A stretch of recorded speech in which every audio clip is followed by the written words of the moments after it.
Homo Argentum no es una película, son 16 películas de una sola vez con un protagónico excluyente de Guillermo Francella en todos los registros que se puedan imaginar, desde perturbador a risueño, comedia, drama y mucho más. Es una película adictiva porque parecen muchas historias, en realidad son muchas historias, pero cuando termina querés más, es como que estás en ese plano, en esa energía, ¿no? Y bueno, detrás de cámara está una dupla muy conocida por todos ustedes, como es Mariano Con, Gastón Duprat, Mariano Con, que tuvieron esta tarea que es mucho más que una película y que han tenido la gentileza de venir acá a la redacción de La Nación para conversaciones.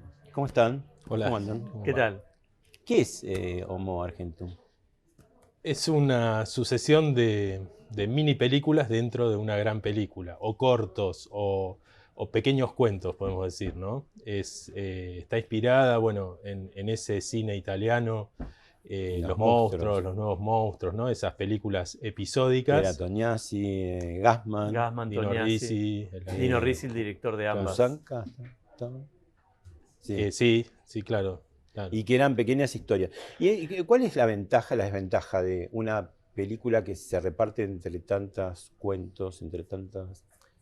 Bueno, ventajas es que puedes tocar muchos universos diferentes, muchos mundos, y a la vez esa es la desventaja para hacerla, porque es muy complejo, porque uno en una película convencional, bueno, construye una realidad, y acá hubo que construir 16, o sea, 16 aparte del personaje y todo lo que tiene que ver con la caracterización, pero no solo la Las caracterización. locaciones, ¿no? Sí, pero en cuanto al actor, la caracterización es solo una pequeña parte, porque Guillermo también actuaba los personajes en lo más íntimo, digamos, más allá de si tenía una peluca o una caracterización especial, ¿no? Claro, se la ve muy Tenía, distinto de una a otra, ¿no? Porque tenía de que pronto es una entender, persona de alto nivel claro, adquisitivo, o es un arbolito de la calle Florida, exacto, o... un presidente de la nación, un millonario, un relator de fútbol, hay de todo. Entonces, bueno, para él era muy desafiante porque algunas historias se filmaban en un día y las más largas en 4 o 5. Entonces tenía que todo el tiempo estar cambiando, no solo de aspectos, sino de mundos y de personajes, Bueno, obviamente. y de continente también, ¿no? Porque una de las historias es en un pueblito de Italia. ¿Qué pueblito? Montalbano se llama, es en Ajá. Sicilia. ¿Y Eh, por qué incluyeron? Porque lo demás es claramente es Argentina, Buenos Aires o una ciudad urbana muy reconocible, ¿no? Por los personajes. ujú. Acá se fueron a otro lado, ¿no? Partió la idea de una búsqueda que era tratar de retratar eso que le pasa a muchas personas, a muchos argentinos, cuando van a encontrarse con sus ancestros, al pueblito donde nació su abuelo, su abuela. Entonces la idea era que vaya de visita a este personaje de este episodio, ¿no? Mm. Que se llama Troppo Dolce en la película, y que se reencuentre con sus antepasados, ¿no? Y uno imagina que, bueno, Europa es la civilización, es lo evolucionado, Mm. y pasa totalmente No lo contrario, spoileemos, no ¿no? No, spoileemos. sin spoilear, pero es graciosa la situación ante la que se ves puesta el personaje. Claro, pero me imagino, digo, para lo que es la producción, el costo, todo, es decir, llevar el equipo allá, ¿no? Sí, es una película muy cara, muy grande, así que por eso necesitamos que vaya mucha gente al cine. Aparte es en cine, no va a la tele próximamente ni nada, Claro. al cine. También es una apuesta que quería Guillermo y nosotros para bueno, volver a tener películas argentinas en Pero los Disney cines. está o no. Sí, sí es el productor, Pero no va a la plataforma, digamos. no, a los cines. En este caso es Disney como distribuidor. Ah, exacto. Entonces por eso va al cine, y la idea es que vuelva al público, porque post pandemia no hay ninguna película que haya hecho una cantidad de público como se hacía anteriormente, ¿no? Ninguna película argentina tanque. Bueno, eso les iba a decir, ¿no? Justamente en un año de vacas flacas del cine argentino, ahora un poco llamada la atención que las vacaciones de invierno, las pasadas recientemente vacaciones de invierno, que siempre es como el punto más alto de venta de entradas, fue el más bajo, no sé, en 20 años, una cosa así. Sin duda, Homo Argentum me parece que va a ser como la sensación del segundo semestre, ¿no? Ustedes que están en el cine hace tantos años, que tienen tantos éxitos, ¿qué es lo que está pasando con el cine argentino? ¿Qué tiene que ver la propia industria? ¿Qué tiene que ver los gobiernos? ¿Qué habría que mejorar? ¿Qué tiene que ver la gente, ¿no? O Porque los finalmente los que directores capaz, elegimos. ¿no? También. ¿Cómo? O los directores también, Sí, sí, ¿no? por eso la industria nos meto a todos Claro. ustedes. Y también meto a los espectadores, digo, ¿qué está pasando con los espectadores Creo, argentinos? creo que yo no soy un experto en taquilla ni afluencia de gente a los cines, pero antes de la pandemia ya estaba delicado el asunto con las películas argentinas. Y después creo que fue el cierre de cines más largo de todos los países del mundo el que le propinaron a Argentina. Ujú. Entonces, a partir de eso no se logró recuperar del todo. Se acostumbraron, decís más. Ya venía débil y el cierre más prolongado del planeta, bueno, nada, lo terminó de liquidar. Igual me da la sensación que al cine argentino siempre se le hizo difícil, cuesta arriba, ¿no? Salvo pocas excepciones. En otra época, Enrique Carreras, Palito Ortega, en esta época, Francella, Darín. Y cuando salís de ahí estás medio como... Bueno, siempre hay 2 o 3 películas, o había, ¿no? Grandes por año. De hecho, nosotros en nuestro recorrido que apuntábamos siempre a hacer un cine como tratando de que sea el cine popular, pero conservar esa cosa de autor, ¿no es cierto? Que es como una delgada línea, que es un cine que está en el medio porque no eran ni superproducciones ni producciones pequeñas y había que crear como cierta audiencia para eso, con El hombre al lado, El ciudadano ilustre, que en esas películas no estaba ni Darín ni Francella, ¿no es cierto? Por ejemplo. Entonces nosotros tenemos un recorrido ahí y de hecho intentamos hacer un cine de autor que a la vez capture audiencia, ¿no? Pero yo creo que también en lo que vos decías hay como un viraje, ¿no? Capaz la industria se concentró más en las series que en el cine, ¿no es cierto? Entonces hay mucho más producción de series y el cine pasó a un segundo plano, O sea, sufrió ¿no? la televisión por un lado y sufrió el cine por el otro. Exacto, exacto. ¿Y cómo se soluciona esto? ¿Hay alguna forma o no? Digo, Bueno, ustedes que están del esperemos otro... que se solucione con Homo Argentum, ¿no? Que se demuestre que una película argentina puede volver a convocar gente a las salas. Que eso, para nosotros, la película tiene mucha experimentación, es una película que tiene riesgo, porque como vos bien decías cuando empezamos a hablar, no es una película como convencional en su estructura, ¿no? No es una película con comienzo a fin y que dura 90, 95 minutos, sino que son muchas películas dentro de una. Creo que eso tiene que ver un poco con el consumo también audiovisual, hay una apuesta ahí, ¿no? Que quizás los jóvenes están más acostumbrados a ver shorts o pequeñas piecitas. Y bueno, vamos a ver qué pasa con el público adulto, pero para nosotros hay una apuesta ahí y que esa apuesta necesita ser validada con el público. Hay una cosa en el cine argentino que le ha jugado en contra muchas veces, que es el afán de enfatizar lo que está contando, ¿no? Por ejemplo, lo que más odio yo es el relato en off que va contando y dice, me está contando lo que estoy viendo, o me alecciona acerca de cómo debo interpretarlo, ¿no? El título Homo Argentum puede remitir a mucha gente a pensar, uy, nos van a bajar línea de cómo somos los argentinos, ¿no? Como si eso fuera posible. Y digamos, yo que la vi, lo que vi es que es muy sutil el tema y que hasta muchas veces digo, bueno, no acabé de ver la naturaleza del argentino, o aquí el argentino es como víctima también, ¿no? ¿Cómo hicieron para equilibrar eso? Porque el nombre de la película lleva a decir, vamos a ver ahora la fauna argentina en toda su dimensión. Y es como más sutil, ¿no? Es un recorte propio de que también Guillermo participó. Un recorte posible. No quisimos abarcar una totalidad, sería imposible. Pero de hecho habíamos escrito más de 40 historias. Porque aparecían... O sea que si Homo Argentum funciona bien, viene la 2. O Fem Argentum, capaz. Fem Argentum, ¿no? Claro. Con mujeres. No tenía la intención de ser abarcativa. Creo que muchos se van a reconocer, o van a reconocer a algún pariente o algún amigo en las historias, seguro, pero no teníamos la ambición de que sea un retrato acabado, sino un recorte personal de lo argentino, ¿no? Claro.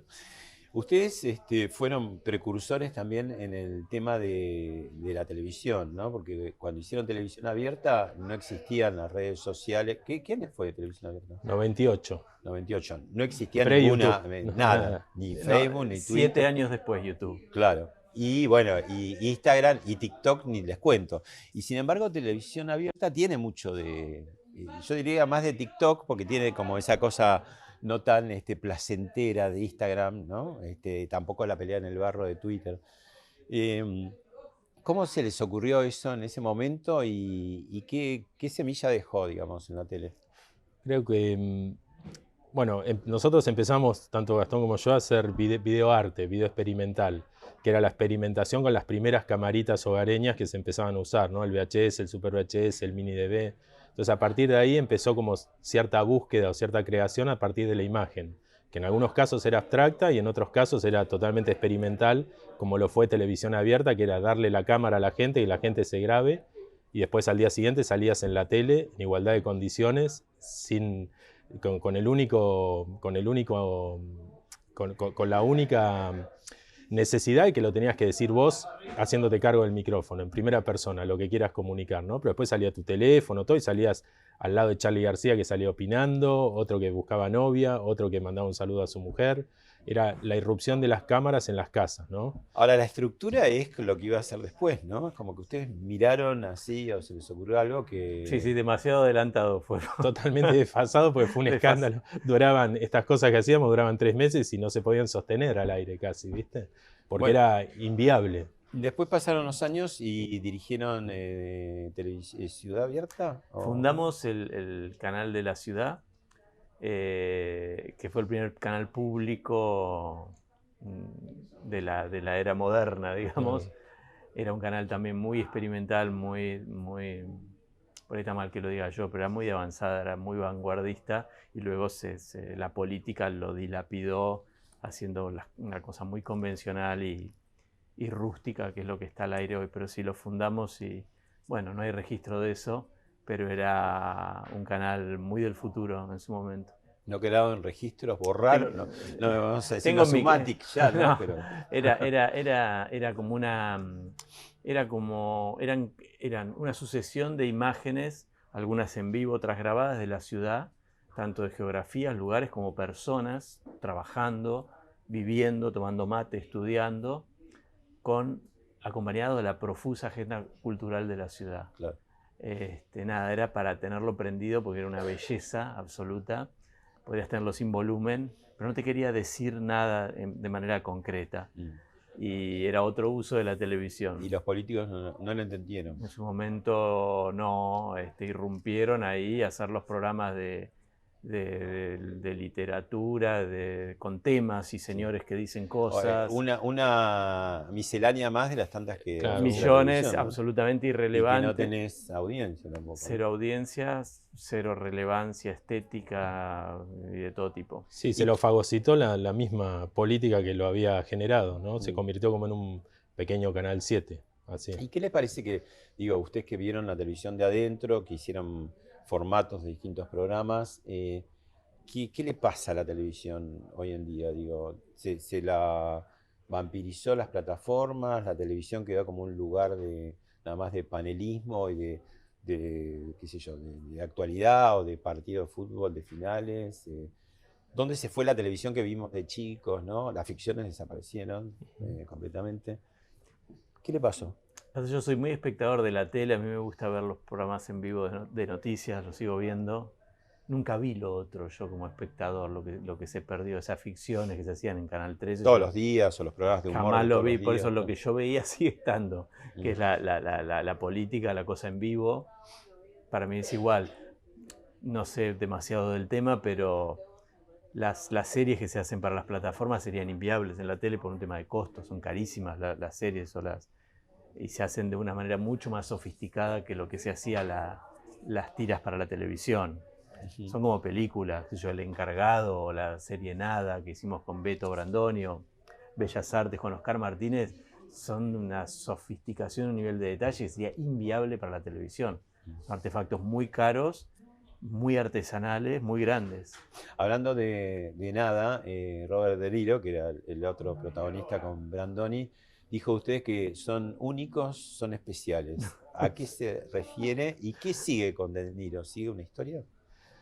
Bueno, De Niro cuando vino a grabar acá a Argentina, vino a hacer un rol secundario, a hacerle el aguante a su amigo Beto Brandoni, ¿no? A hacer un papel de apoyo, ¿no? Vino para estar en el último capítulo de la serie y era una promesa que le había hecho a Beto. Vino, Beto le escribió por carta para que él venga, fue muy gracioso. Había un juego de espejos entre la realidad, la amistad de ellos en la vida real y en la ficción. ¿Cómo se entienden ellos? Porque del idioma, digo. Como en la serie, hablan como un italiano cocoliche con mezcla de portuñol, de italiano, es muy gracioso cómo se comunican, pero hay como un juego con el idioma ahí también. A De Niro le gusta hablar, decir algunas palabras en italiano, en español, en inglés, o sea, una mezcla, así como se ve en la serie, viste que pasan y saltan de idioma, bueno, así era en la vida real y eso lo emulamos también para que suceda eso. Y antes de irse, De Niro, antes de subirse al avión, nos dijo, bueno chicos, cuando tengan un protagónico, me avisan, me llaman y hacemos un Como protagónico. haciéndonos cargo de que vino para un rol menor. Y era una broma. Y bueno, pero en 24 horas tenía el proyecto ahí listo. No, y ahora estamos planeando una película que ya en febrero fuimos a ensayar con él, a hacer una lectura de guión, y es algo que se viene cocinando a fuego lento, que calculo que el año que viene, en abril del año que viene, vamos a estar filmando allá. ¿Allá? ¿Dónde? En Nueva York, en Estados Unidos, con Robert De Niro y Julianne Moore, también, que va a ser de la partida. Buenísimo. Hay una pregunta que hacemos acá a todos los entrevistados, que es, ¿qué los trajo hasta acá? No me contesten el remis, el auto, el colectivo, la bicicleta, sino a nivel existencial. ¿Qué los trajo hasta este momento? Es la pregunta para cada uno.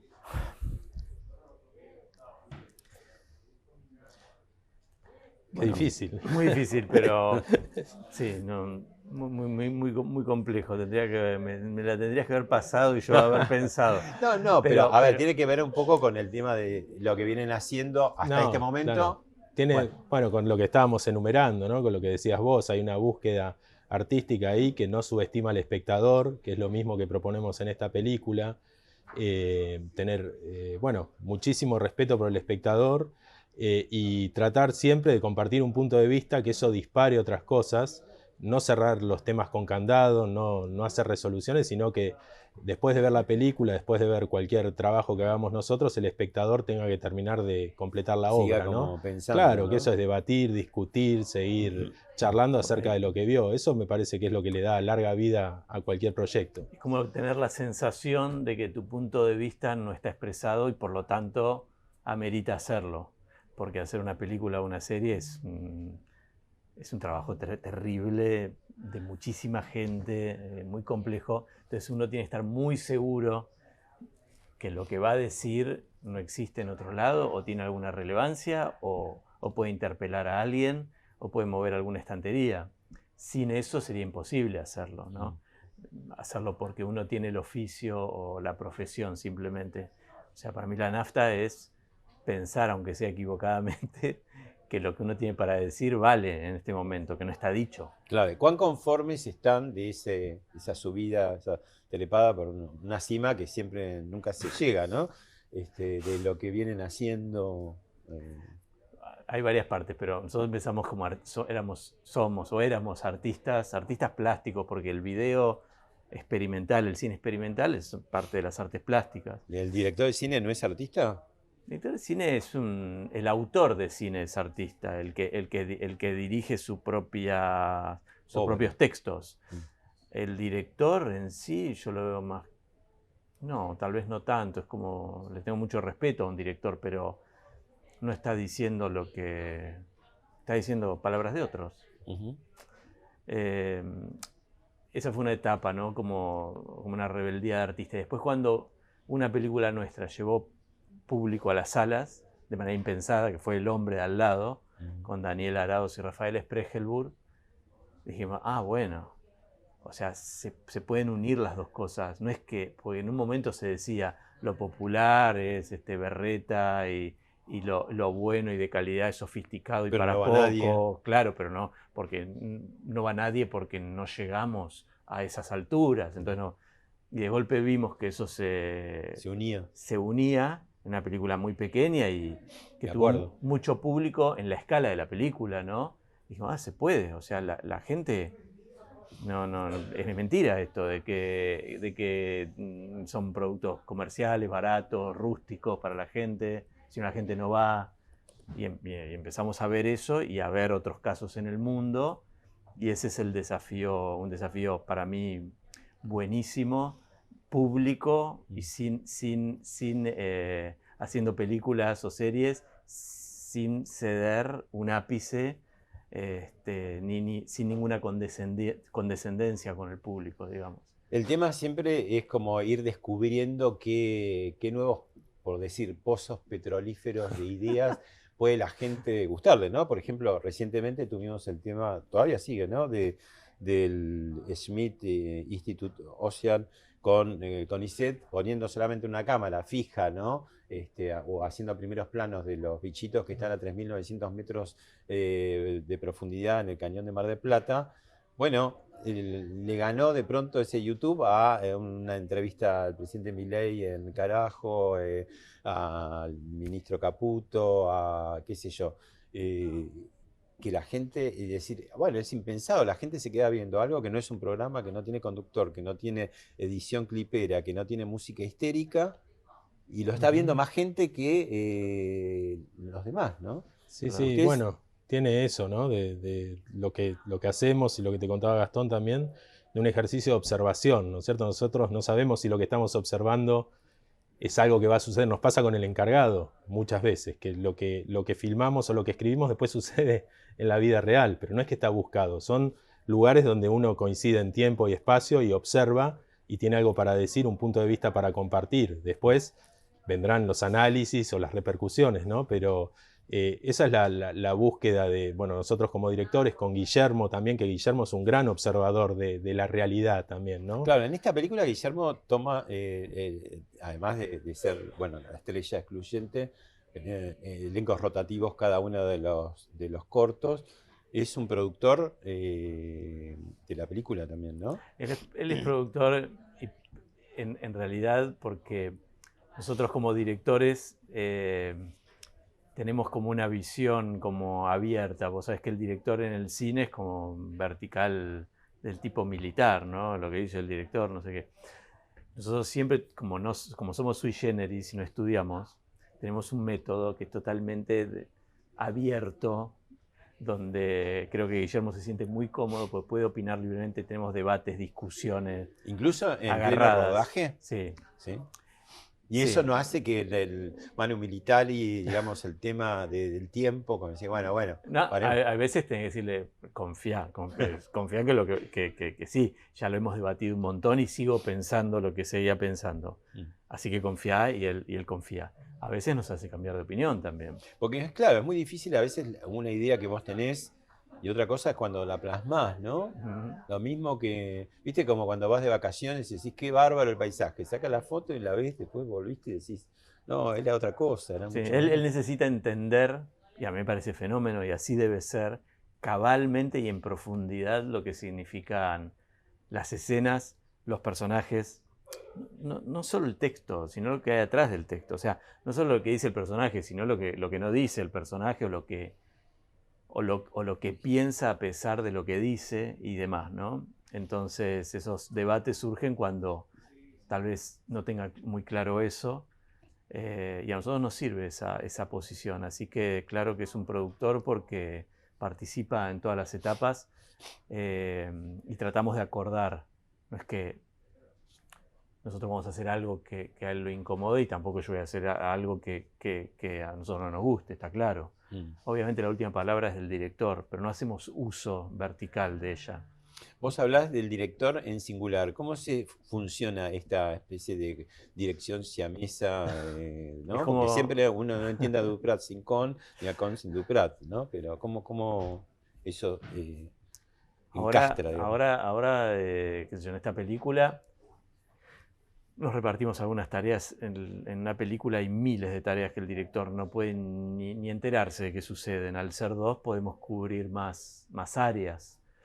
En este caso, bueno, Mariano filmó más, yo estuve más en el guión, pero podría haber sido al revés. Y en está tu otro hermano caso. también, Está Andrés, Andrés, el está director del Andrés Museo de Bellas Duprat, Artes. Andrés Duprat, está Horacio Convertini también, periodista, que nos ayudó. Mario Mactas también, Mario que Mactas colaboró. Mirá vos, colaboró, sí, sí, trabajo póstumo. sí, sí. Bueno, y Guillermo también, que hizo muchos de los guiones son corales, ¿no es cierto? No, Las Guillermo ideas. quería que haya, a diferencia de estas películas italianas que eran crueles, y solo crueles, él quería emotividad. Entonces nos sugirió unas puntas que luego nosotros transformamos en guiones y que están en la película, que son, digamos, historias un poco más suaves o más emotivas, ¿no? Sí, ¿Y cómo organizan, digamos? Porque siempre en una película, en un guión también uno dice, bueno, tiene un principio, un desarrollo, un fin, hay un creyendo de determinadas emociones o tensiones o qué sé yo. ¿Cómo se hace en una película que está tan atomizada? Digo, Bueno, lo mismo con cada historia en particular y después una vez que tenés terminadas todas las historias, todos los cuentitos, hay que darle el corte final, la ¿dónde mezcla va final, cada dónde uno? va cada uno, que te aseguro que cambia muchísimo de acuerdo a cómo los ubiques. Claro. Entonces ese era el otro desafío, era ese. Bueno, tenemos toda esta cantidad de información, ¿cómo hacemos para que sea placentero verlo, ¿no? Porque Y que haya como un creyendo de no sé qué tipo, ¿qué Sí. creyendo buscan ustedes? Buscamos un tipo de creyendo que podría haber sido otro por completo. En un momento nos decidimos por ese orden, por lógicas que aparecían en ese momento. Pasaba mucho que la poca gente que vio la película antes del estreno tenía sus preferidos y nos decían, no, mejor es este, obvio. Pensaban que era obvio, pero después otro era lo contrario y otro lo contrario. Bueno, eso está bueno. Entonces, porque hace el debate, ¿no? Claro, nos retiramos un poco de nuestro gusto porque vimos que no había cero consenso, que nosotros incluso no coincidíamos con gente muy cercana que la veía. Entonces ahí entendimos que era una suma, que no era una individualidad, a ver cuál me gusta más, esta o la otra. Digamos, el sedimento te lo deja la suma de todas, ¿no? Obviamente no somos ingenuos y sabemos después de tanto filmar y tantas películas que hicimos que lo más poderoso tiene que estar al principio y al final. Así que esas dos historias, la del principio, que es Aquí no ha pasado nada, y la del final, que es Troppo Dolce, para nosotros eran las más poderosas y por eso nos gustaban que esos sean los dos paréntesis de la película, ¿no? El comienzo y final. Igual es inevitable, digamos, que uno salga del cine y diga, me gustó más esta o esta otra, ¿no? Sí. Esa compulsa, digamos. Funciona por acumulación, o sea, de hecho no nos ponemos de acuerdo entre nosotros cuál es la mejor o cuál es la más divertida, y mismo con el correr de las proyecciones y los días va cambiando mi opinión, cuál me gusta más, cuál me gusta menos. Claro. Homo Argentum también tiene otra característica de la obra de ustedes, en algunos momentos más, en otros momentos menos, que es lo políticamente incorrecto, ¿no? O sea, Duprat con Duprat son chicos que les gusta meter el dedo en el enchufe mucho, y a muchos espectadores les gusta que metan el dedo en el enchufe, pero a otros no les gusta nada, y a la colonia artística a mucha parte menos todavía, ¿no? ¿Por qué se da así y qué hacen con el tipo de repercusión que tienen dentro de la industria y fuera de ella? Qué sé yo, es cierto que había en el audiovisual, en el cine argentino, muchos temas no tocados. Nunca. ¿Por qué? Porque no conviene, porque bueno, el canon... Sí, ahí nosotros empezamos con El hombre al lado, con una complejidad, y luego El ciudadano ilustre lo refrendó. Entonces, increíblemente con esa película ya vieja, pero fue novedad en cuanto a algunas ideas que aparecían ahí, o algunos reproches a lo argentino. Eran totalmente simples y evidentes, pero no se habían tratado. O luego en El encargado, meterse con... Ahora ya vamos a hablar de encargado bueno, específicamente. Está bien, pero bueno, te doy como ejemplo meterse con los sindicatos, que ¿por qué no? No se había tocado jamás. O en Homo Argentum, parece que esa idea de Mario Mactas que comentó Mariano, la del curita villero, el modo en que aparece un cura en el cine argentino, que siempre fue muy condescendiente con esos temas, bueno, acá aparece de otra manera. De otra manera. De otro modo. Digamos. Y a la vez, esa crítica a los artistas que hay, o al mundo progresista. Bueno, Bellas Artes, por ejemplo, claro, es totalmente va en contra de lo políticamente Pero, correcto en el mundo del arte y trabajan muy específicamente sobre eso, ¿no? La serie con Oscar Martínez que tiene segunda... no, ya fueron dos. Dos, y ahí terminó. Terminó. Bien. Pero eso, mucha gente puede decir, uy, pero qué sarcásticos, qué irónicos, y la escribió Andrés, que es el director del Museo Nacional de Bellas Artes, y te puedo asegurar que no tiene nada de sarcástico o irónico. Que el mundo real del arte y casi todas las ideas que están ahí en la serie sucedieron. Sí, sí, uno reconoce, pero digamos, son ideas o observaciones como incómodas, Sí. ¿no? Para el establishment, Sí, ¿no? pero de universos que no son propios también, ¿viste? Porque no es que estamos impostando y vamos a contar la vida de un hachero que yo no tengo ni idea de cómo se hacha, en qué lugar del país, cómo es la industria del hachero, nada, ¿entendés? De la madera, o sea, son terrenos que no son propios a nosotros. El mundo del arte, el mundo de la televisión, del cine. Ahora, ustedes por ahí se metieron en esos lugares por curiosidad, por decir, ¿por qué no lo trató antes el cine? Veamos qué hay ahí y encontraron que era interesante. No, al revés. Nosotros lo comentamos en la vida diaria. Sí. Esa, Toda la gente comenta, pero no no, no se nosotros expresa. a veces lo tenemos como cosa reflexiva, el rol de los artistas, qué rol tuvieron estos últimos años. Sí. Pero que después no se refleja en la pantalla. No, nunca, jamás. ¿Y por qué eso? ¿Por miedo? ¿Por tener cuidado? ¿Porque no nos pisemos el poncho? Bueno, eso era antes, ¿no? El cine argentino tenía como un temario, qué sé yo, bastante... Corto. Sí, corto. Sí, por autocensura de los mismos directores, es por corrección política de los Porque directores, no quiero molestar al otro. de los directores o de las plataformas o de los canales, de acuerdo al el modelo de emisión de turno, ¿no? Sí, Claro. pero aparte, bueno, con los artistas. Bueno, el artista ya de por sí es bueno, frágil, honesto. Las corporaciones les ponen la bota en la Lo cabeza. único que falta es que vos lo critiques, es como un poco que te digan. No, Sí. pero que yo no creo que sean así. De hecho, No son tan frágiles. Igual merecen el mismo tratamiento que un señor que maneja un taxi o un kiosquero o un señor abogado, ¿no? No son una Sí, categoría. pero ellos quieren mantener la magia. Pero no son una El categoría. taxista no tiene magia. Claro, bueno, pero para mí no la tienen, no son una categoría superior, son iguales. Por otra parte, un poco lo que decía Mariano, nosotros pertenecemos a ese mundo progre, si querés, nuestros gustos son así. Por lo tanto, podemos criticar con bastante autoridad, porque si no, ese propio mundo sería una cárcel. Aparte, bueno, también como director de cine, como artista, como director de una serie, también uno está liberado de eso, o sea, no tenés que responder a un sistema, puede estar uno no alineado, ¿no? O desalineado, digamos, pero eso es lo bueno, me parece, poder tomar distancia, poder hacer una observación y compartirla, que no significa que yo esté opinando al 100%, ¿no? Te contaba Gastón, por ejemplo, con El Ciudadano Ilustre, cuando osamos poner un retrato de Perón y de Evita con un vaporizador de ambientes al lado, bueno, una crítica, creo que fue de este mismo diario, ¿no? Sí, de La Nación. Que nos habíamos metido con un símbolo patrio que no se podía, con las instituciones, y cuando vemos esa crítica con Gastón dijimos, no, pero no tocamos nada, fuimos a la intendencia del pueblito, que era Navarro, estaba el Perón y Evita y el aromatizador de ambientes al lado, simplemente lo filmamos, pero eso... Quizá les toque algún día hacer, porque hay como un intocable, hay un éxito mundial claramente, en comedia musical que se llama Evita, y que a la Argentina no llega. No sé. ¿No? Y digo, sería un éxito descomunal. Ahora, no sé la repercusión. Bueno, en otra época, por Jesucristo Superstar le hicieron volar un teatro, ¿no? Claro. No creo que estemos en esa época. Pero digo, ¿cuál es el problema? ¿Cuál sería el problema de ver Evita, la ópera rock, en la Argentina? Debe haber un problema, porque es un éxito colosal. Claro, Sí. Entonces, digo, se le debe haber ocurrido a algunos productores Claro. decir, traer Evita. Además, tiene una música gloriosa, es divina la obra. ¿Qué pasa?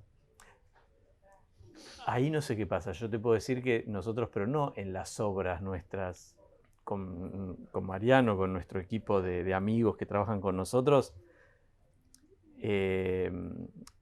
no tenemos esa cuestión de respeto a líderes, maestros, vacas sagradas, lo que quieras. Y de esa observación de la realidad, de esa postura, luego surgen las películas y las series. De ningún modo yo digo, vamos a molestar un poco a estos. No, para nada.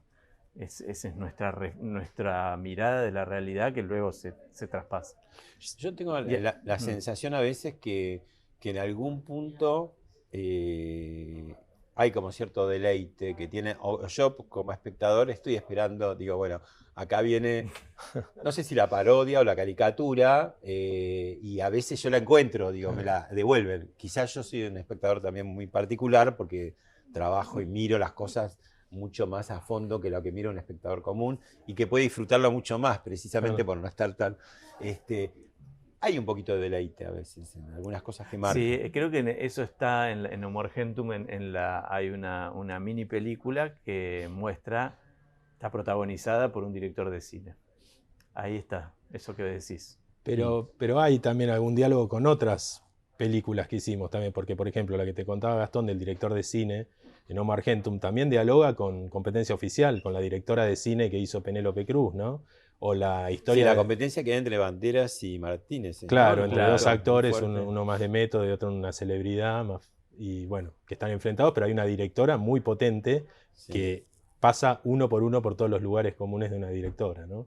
Y después también en Homo Argentum también hay una referida a la inseguridad, que dialoga bastante con 4x4 también. Ya con tocar ese tema, verdad. ¿viste? Y en 4x4 tuvieron ustedes también la innovar en un momento de grieta, poner en una escena cúlmine a los dos casi, digamos, representantes máximos de las veredas, ¿no? Brandoni por un lado y ¿cómo es? Daddy Brieva. Y Daddy Brieva, ¿no? Claro. Enfrentados, ¿no? Yo ahí veía, digamos, más allá del argumento, digo, bueno, acá hay una cosa buscada, ¿no? Sí, bueno, y aparte es como que, no sé, a mí me pasa cuando veo las películas para atrás o esta nueva, es como que uno, al vivir en Argentina, estás irradiado por esas cosas. Y uno es como una especie de antena, vos retratás eso y bueno, provoca esto que vos decís, ¿no es cierto? Algún tipo de interpelación al espectador, que eso es lo bueno, lo jugoso, una ¿no? sublectura, dirían los académicos, los críticos, claro, ¿no? Pero bueno, en ese Daddy, en ese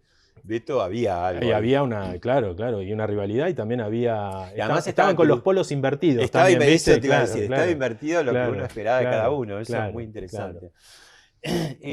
Películas así múltiples en el cine argentino, por recordar pocas, ¿no? Pero alguna muy exitosa como Relatos Salvajes, 2013. Que no sé, eran 6 historias, me parece. Creo que eran 6, sí. Y más atrás, en los 70s, Las Sorpresas de Galetini, que creo que eran 3, una que estaba China Zorrilla. Hubo una que se hizo sobre el atentado a la AMIA, pero ya te digo, más el foco fue que Guillermo nos mostrara Los Monstruos, en blanco y negro. La película de los años 63 y después 10 años después tuvo Los Nuevos Monstruos, ¿no? A mí me encantó, me pareció buenísima. Sí, que fue la película más taquillera de Italia, me parece, ¿no? Rompió todos los siendo tan dura con la idiosincrasia italiana de ese momento, fue muy taquillera. Adelante hay 16 historias en pantalla. Desde el punto de vista de producción del laburo, ¿qué significó en cantidad de películas para ustedes, digamos, ¿no? En cuanto al trabajo. Y la verdad que fue un esfuerzo descomunal, porque en todas las películas vos haces un personaje y lo sostenés, o 2 como máximo de caracterización, ¿no? Acá era 1 por historia, cambiaba en todas las historias y después había un gran despliegue de escenografía. Por ejemplo, la del director de cine, que estábamos charlando de eso antes, ¿no? Bueno, se montó una entrega de un festival de cine como internacional gigante en un teatro para filmar un día. Imagínate eso, con pantallas, con escenografía, con circuito cerrado de televisión. Después, con 1000 extras. No sé ya el costo solo de la alfombra roja que había ahí en el festival era como, no sé, como si te digo, $50.000, ya solo de alfombra, ¿entendés? En tiempos esto significó, ¿cuál es el promedio de una película estándar, digamos, en tiempo? De filmar un mes y medio. Bueno, fue bajando con el paso. Esto tuvo 7 semanas en Argentina y una en Italia. Pero promedio las películas ahora son de 6, 7 semanas las películas más grandes. Las grandes. Lo que pasa es que acá quemaba una cantidad de nafta tremenda. La historia de Ezeiza, por ejemplo. Nos fuimos a Ezeiza. Se montó un aeropuerto especialmente. Se realizó una realización para ese día de filmación, que era medio día de filmación. Entonces, bueno, teníamos la responsabilidad yo decía, ¿metemos la pata con esto? es un agujero en el presupuesto, ¿viste? Porque tenías 6 horas para filmar y era una superproducción que capaz habías gastado $200.000, $300.000 en una escenografía, que la quemabas en 6 horas. Claro. Bueno, vamos al encargado, porque siempre el Vamos, encargado vamos. es como un bombón final de esta entrevista. ¿En qué punto estamos con el encargado ahora? ¿La estás esperando? Bueno, sí. Ahora se Ya se filmó grabaron la temporada 4, la que 4. se va a estrenar el año que viene, Ajá. a comienzos del año que viene. Así que, bueno, ¿Se puede adelantar algo de por dónde va?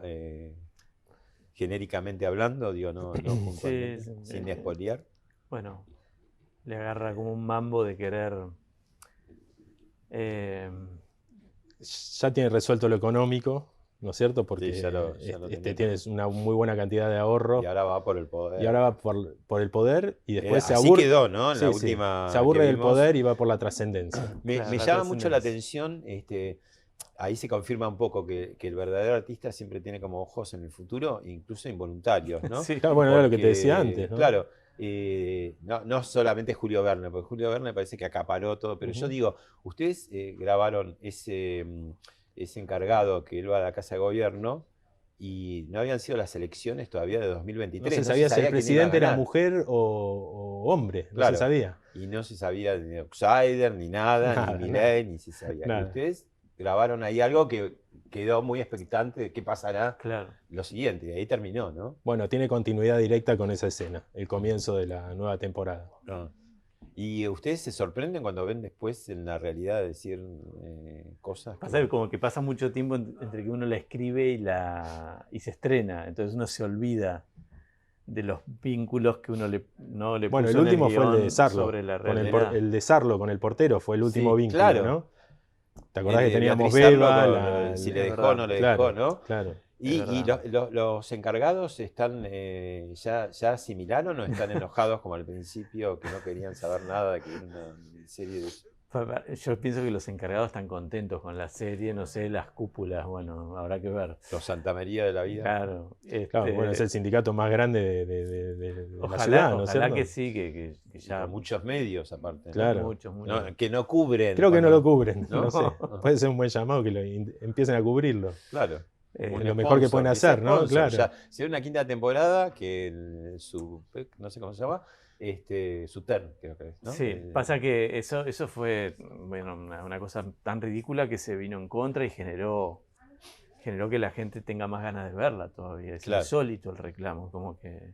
Sí, fue una publicidad directa. Si antes Sí. de que se estrene la serie, ya con el tráiler solo, ya estaban llamando de Presidencia de la Nación, del INADI, de todos, que estaban muy nerviosos los muchachos del sindicato. Claro. Llamaron a Guillermo, a nosotros, a Disney. Y Era muy siempre las gracioso. historias tienen que ser sobre alguien, pero no tienen tantos defensores, ni los médicos, ni los abogados, los narcos menos todavía. Y los encargados, en cambio, tuvieron de pronto ya con tantas temporadas rodando de propios encargados, o digo ustedes, no sé dónde viven, que les digan. No, les sí que te busquen. escriben y te cuentan más historias, eso sí, ¿viste? Sí, Que sí. te mandan ¿Y historias. sirven? O sea, algunas sí, son, sí. ¿Les algunas- mandan historias? mandan, sí, mandan. sí. Y después a Guillermo, que a veces caminamos con él por la calle para ir a tal o cual lugar, lo aman los encargados. O sea, lo quieren un montón. Y a los otros encargados de la serie también, ya, viste, cuando estamos filmando ahora es muy difícil filmar, porque el Claro, set porque todo el mundo es el edificio, sabe, es la ciudad. ya las Entonces ya redes, pasan claro, y ya ya conocen está a todos los marcado personajes, está remarcado. en vos Google buscás, Maps, claro. y además hacen 4.000 historias por día, ¿no? Sí, ya hay turismo que viene, viste, ya hay Especialmente, excursiones ¿eh? directamente, se sacan la foto en las escaleras y se sacan Sí. la foto en la pared esa donde se apoyan los dos porteros Sí, a sí, charlar. sí, claro.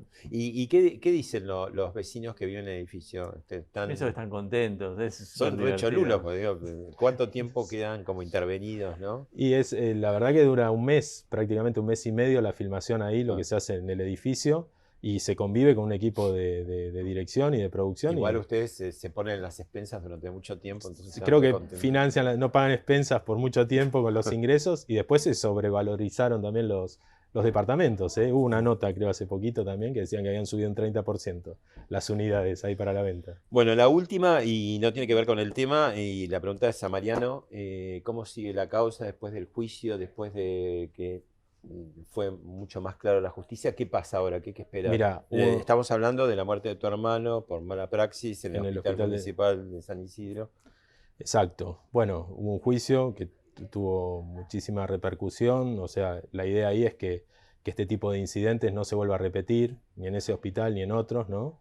Que haya respeto por el paciente, por la familia, que haya comunicación. Todo lo que no sucedió con mi hermano, bueno, hubo una sentencia en primera instancia donde 3 médicos fueron condenados, uno de ellos con prisión efectiva, y ahora hace 2 días se resolvió en segunda instancia que ratificaron y confirmaron la sentencia de primera instancia. Así que eso es muy importante, porque estos médicos, eso significa que no pueden seguir atendiendo, se inhabilitan dos de los 3 médicos, y un médico va preso con prisión efectiva.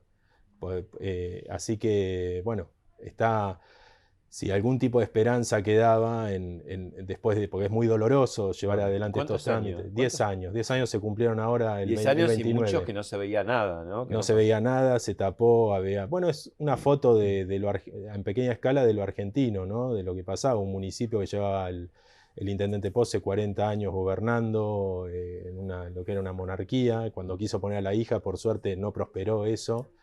Y ahora eso cambió y bueno... Que no sube a lo político, ¿no? Digo, todo lo que es culpabilidad queda en el estrato No subió a lo político, médico. Lo he intentado en muchas oportunidades, durante el juicio también. La verdad que quedó en lo médico, pero sí se pudo demostrar, porque era muy difícil demostrar que a mi hermano lo habían matado ahí y que no lo habían atendido y que no recibió la atención que necesitaba para un diabético que es el ABC.